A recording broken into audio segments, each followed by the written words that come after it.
What am I going on here again? And Bernard Barris of Air. And this one is called All Quiet on the Western Front, Part 1.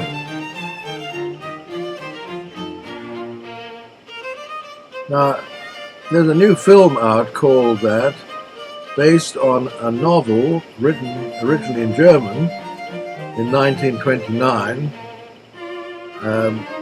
about 10 years after the end of World War I.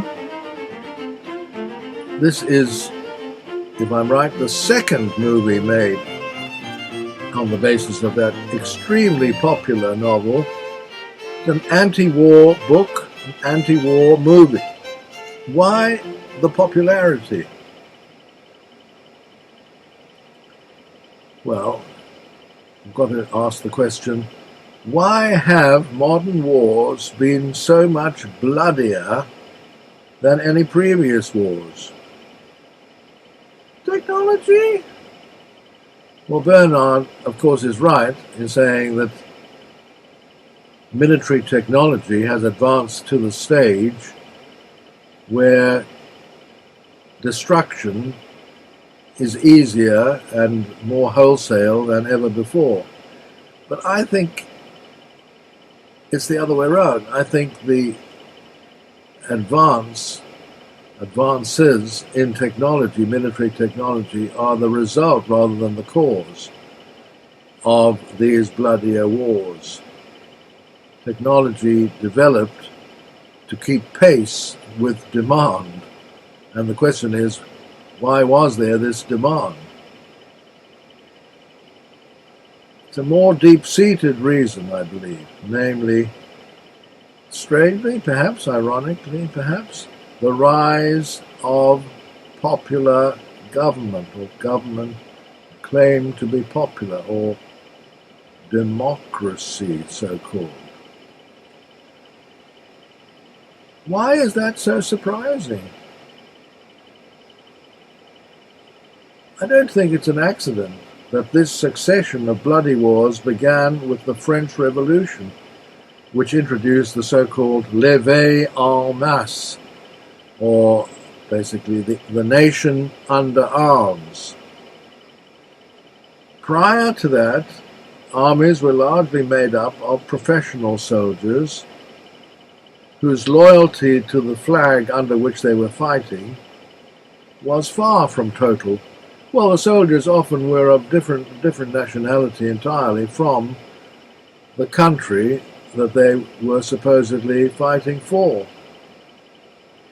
Life and limb were, of course, always at risk in war, but casualties were much lower. So anti-war songs and anti-war poetry were not much in evidence. Not surprisingly again, one of the earliest anti-war poems of modern times was written in 1799, during the French Revolutionary Wars, just 10 years after the French Revolution began. It's a poem by Robert Southey, later to be Poet Laureate, called After Blenheim,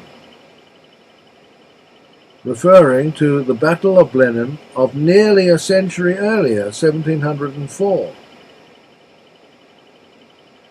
It is framed as a conversation between an old man called Kaspar and his two little grandchildren near the scene of that battle. The little boy finds the skull of a soldier who'd been killed in the battle, and the children are inquisitive about it.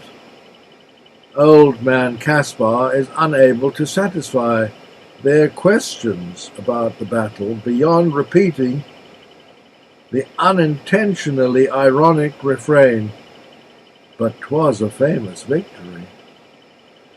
Unintentional, that is, on his part, because he did not intend it to be ironic, obviously. Southey who put these words into his mouth obviously did intend it to be ironic. Famous victory for whom? Yes, for the bigwigs who controlled things. But they did not die in the war. People who died in the battle were ordinary soldiers for the most part.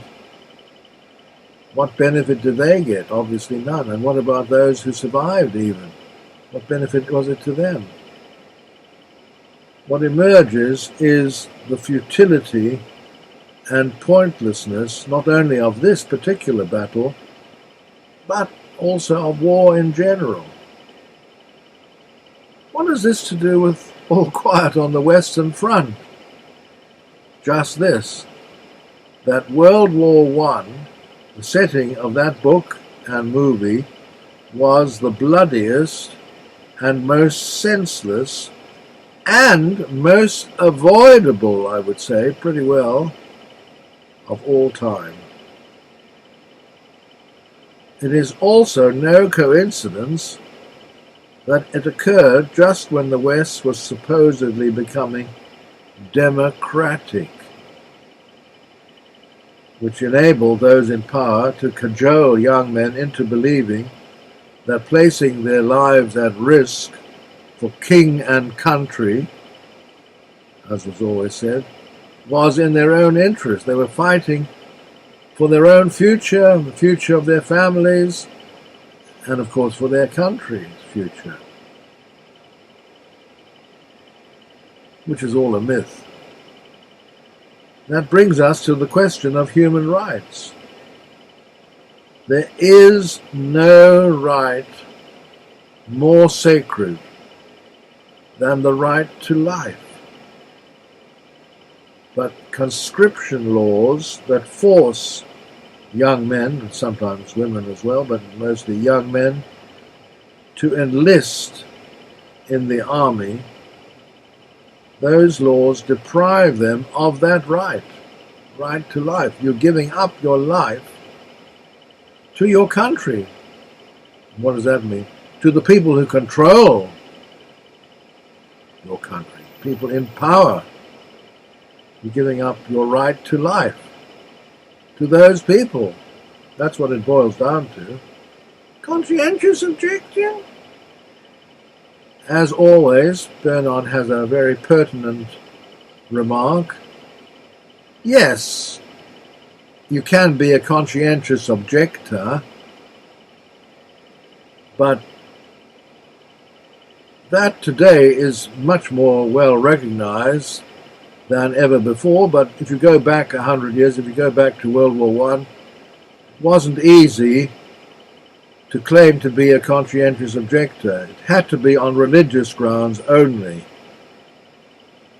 And quite a lot of very, very sincere conscientious objectors were refused to be granted that status because they didn't happen to belong to an organization, religious organization, which had that as a principle, like the Quakers, for example. They had always been recognized, for a long time, been recognized as conscientious objectors in America, for example. So that takes us full circle to human rights.